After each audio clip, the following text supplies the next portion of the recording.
來看這條新聞，確實是真危險。這4月初呢，這嘉義縣已經廢校的培英國小熊熊爆炸，教室的門窗是攏碎去。檢警調查發現是嘉義大學和中山大學兩個理工科系的大學生，在這間教室內面呢，甲家己製造的炸彈點火刀。這兩個人對去年底到今年4月，在咧嘉義高雄攏總3個所在試驗爆炸6解，檢方也已經正式起訴了。認為這兩個人的行為呢，會造成民眾驚嚇，造成危害，希望法院甲因判7年6個月。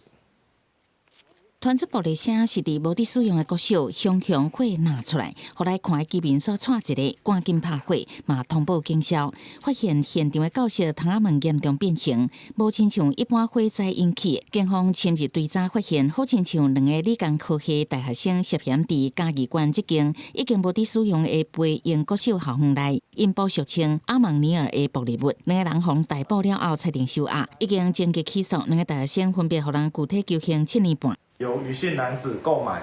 雷管、黑火藥，周姓男子則購買硝酸銨及柴油，分別在某國立大學之宿舍以及居住之居所，將原料比例混合製成俗稱阿蒙尼爾之具殺傷力之爆裂物。檢方表示，兩個人為2025年12月到今年4月，先後佇高雄市海邊一個空地啊、嘉義縣一個空地啊，抑個培英國小內引爆累計6解。培英國小教室引爆7解，致使校舍主結構毀損，因為兩個人行為引起大眾緊張，危害重大。危險啦，